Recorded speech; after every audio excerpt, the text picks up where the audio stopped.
I'll second that motion. Moved and seconded. Any discussion? Okay, Cindy? Aye. Aye. Ethan? Aye. David? Aye. Kelly? Aye. Aye for me, 5-0. Thank you. Any correspondence, Joe? Hey, Joe Roach. None that I'm aware of, Mr. Chairman. Okay, thank you. Old business. We got. Why don't you jump in with this one, Town Manager, for communications from Consolidated? So, Mr. Chairman, this item we placed on the agenda just as a placeholder. If you had any follow-up from your workshop that was held on the 30th. As I mentioned earlier, one of my tasks is to reach out to Sandy River and find out who their delegate will be for this process. And I'll be in touch with Consolidated and other plantations to set up the next meeting. I'll pick some dates and we'll get a next meeting set up to fine tune this thing. Okay, Cindy, just for your update on this thing, there were a lot of very good questions regarding Consolidated payments, startup times, how long it's going to take to do it. I think the Achilles heel right now is getting all the plantations on board. Mhm. And until we get Sandy River to confirm or deny where their spot in this is, it looks to me like this could move along. Mr. Beauregard had some good questions relative to grant process and so on. So I'll have a further discussion with you. But Joe is going to get dates from all the plantations on our next meeting. And if we could tonight, who would like to represent Rangeley as the individual that will be at all of these meetings? Does anybody have a burning desire, or are you going to throw that on the chair?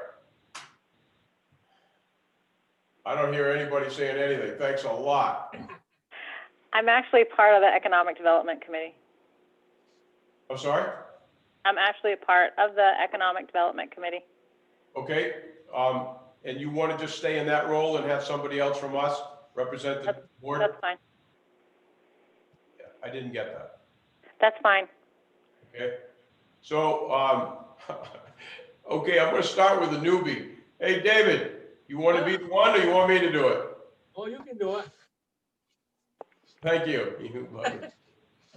And I'm assuming Ethan and Cindy are the same?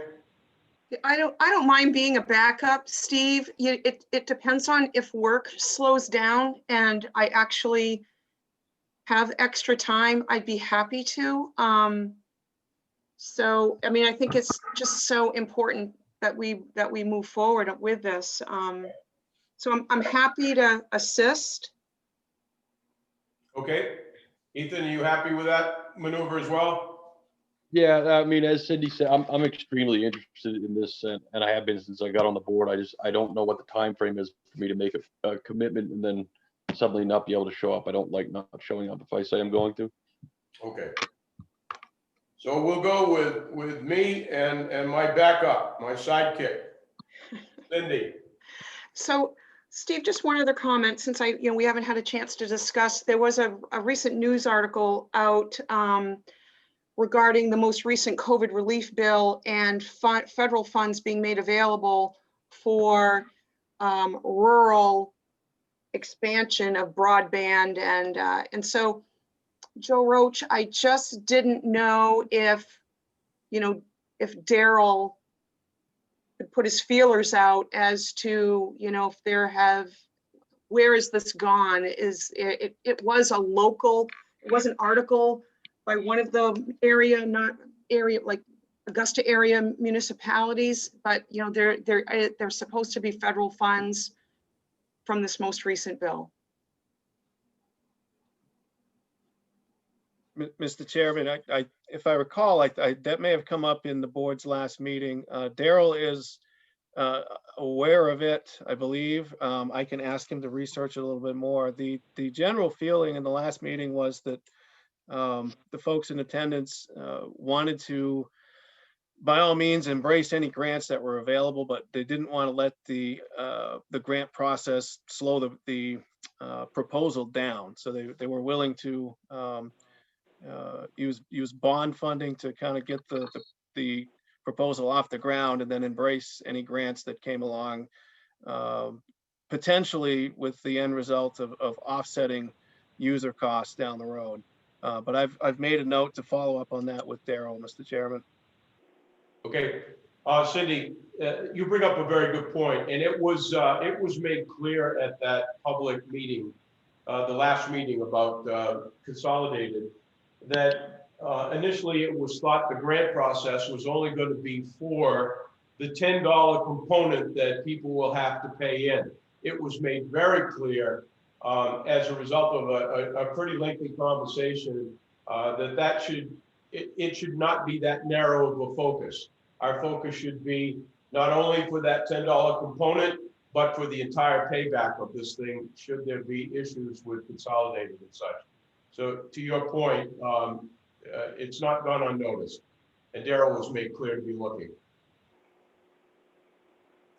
Anything else on that? Okay. We've heard our update on the new business from Senator Black. Joe is requesting a conflict of interest disclosure recurring agenda item. Joe, you want, Town Manager, would you like to chime in? Sure, Mr. Chairman. This actually is something that Tracy brought to my attention recently. We have what's called a Maine Town and City Managers Association listserv. It's kind of a clearinghouse for questions and answers from managers across the state. And this was something that some town managers were asking about, statewide. How many towns have an item on the agenda for conflicts of interest or potential conflicts of interest? And there were a few responses, and Tracy brought that to my attention.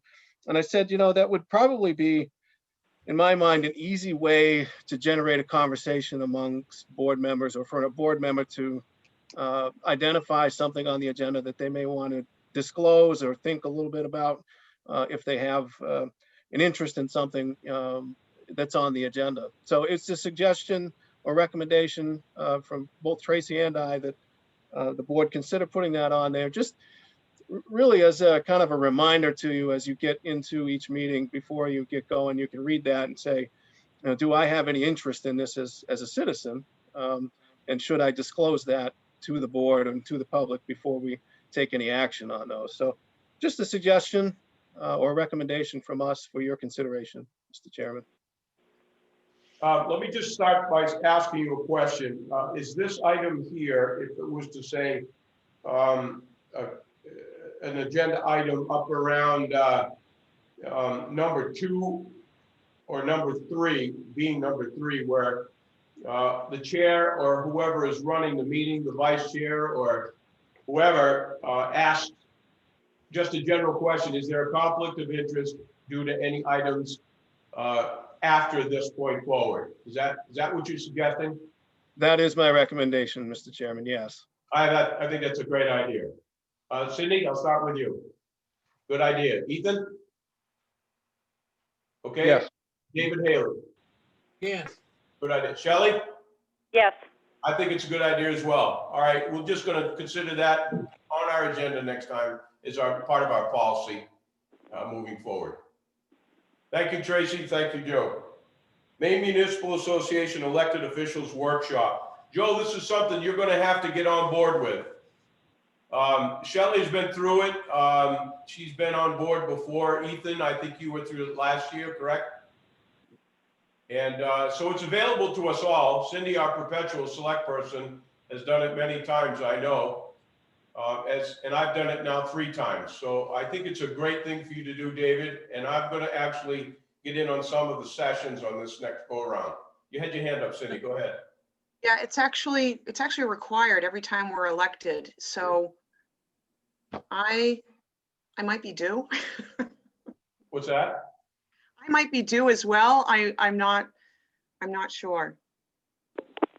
Well, it's up to us individually, and I know, Joe, you've got until June of your term, but the rule is you have to have this completed before 120 days of your cycle in office here.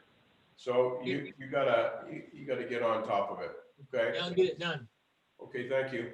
Anything else? Didn't we do it as a Zoom meeting? It is Zoom, all of them are Zoom. I know, but didn't we do one like recently? I think it's, one of them starts next week, correct, Joe? Okay. I thought we had done it after we got elected, actually, with all of us. Well, but remember, David wasn't part of that. Right. Right. Yep. Okay, I'm missing your point. Go ahead, Shelley. Go ahead, Shelley. No, I was just saying, like, is there any way to make sure that we have done it, Joe? Steve, can you hear me? Can anyone hear me? This is Yes. I can Tracy. hear you. Tracy, everybody tried to do this in August. At some point, I think Steve had connection problems and Joe Haley had not been elected yet. But I think everyone else got through all of it. It was mid-August. It was right before Joe started. So I do think it's imperative that Joe Haley does it. It will meet his FOIA requirement as well. Okay. So Joe, could you make contact with Tracy in the next day or so that you Yeah. know, excuse me, David Haley, so that you know what your requirements are, please? Right, I'll get it done. Okay. And Tracy, I think I sent you a copy of my completed form because I read. Yes. Yes. Ready. Okay. Yep. Anything else under municipal association elected official workshop? Town manager report. You've got your department head updates. Let me get to the calendar over here. Don't have it. Anything you want to? There's a January 19th Selectmen's meeting, Martin Luther King Day. We've got to change. We went to Tuesday on that week, correct? That is correct, Mr. Chairman. Okay, so everybody mark that down. 19th. The hell's January? Yeah, 19th is a Tuesday. Perfect. Anything else under the calendar? All righty. We have Ranger Lake Snowmobile Club fireworks event was passed by the Park Commission. Our vote to accept has been validated. Any comments on that? Okay. Anything under other business? We're moving pretty quick here, folks. Time for you to slow me down or we're going to get to the end. No, nothing under other business. Select board communications. Let me start with Shelley. Anything? No, all set. Okay, David Haley. All set. Okay, Ethan. No. Cindy. I just have one thing from the library. Today is the last day for nonprofits to submit their donation requests, and I think I was a last resort to make sure, because the town office isn't staffed. I'm just making sure that they are recognized as getting their request in on time. I think Tracy, you've got something on your email that says you're out till January 11th, but I believe I spoke to Barbara. I emailed that to her. It was right before I went on vacation on the 23rd, and she was supposed to get it emailed to me. And so it'll be marked the same date that it came in on my email. okay, all right. So, yep, I just wanted to follow up with that. Okay. Under select board communications, I do have a request from, I've been wrestling with trying to how to figure out how to say this, but let me just blurt it out. There are some people who are scheduled to have the town take their homes because of unpaid taxes. So I think we've had some things in front of us in the past. And given the situation of the country and COVID and meetings and town office closures and so on, I'm wondering if you all wouldn't be amiable to allowing the town manager to extend a 6-month grace period for these people who are struggling and deal with this thing as the warmer months hit. because not only are they dealing with their tax problems, they're dealing with heating oil, food, etc. That's as succinct as I can put it, without divulging names and embarrassing folks and whatnot. But how do you feel about that, Cindy? Yeah, no, I think it's the right thing to do. Absolutely, especially if it's their primary residence. I think that should be a qualifier. Correct. If it's I their agree. primary residence, if it's their second home, not so much. No, I agree. I agree. How do you feel about it, Ethan? I'm in favor of the grace period. David? I'm in favor of it. Okay, Shelley? In favor. I'm in favor as well, Joe. Okay, that's it for my select board communications. Do we have an executive session tonight, Joe? Please say no. Good, good, good. Mark, No, do you have anything before I ask for a motion to adjourn? Okay, I appreciate you zooming in. I appreciate everybody else zooming in, and we may have to continue this for a while until we can get everybody in this building safe and happy and healthy and such. So I'd like to have a motion for adjournment. So Motion moved. to adjourn. Second, Thank you very much. All in favor? aye. Aye, aye. Very good. Thanks. Aye. Thank you. Happy New Year, everyone. Happy New Year. Happy New Year. Happy New Year.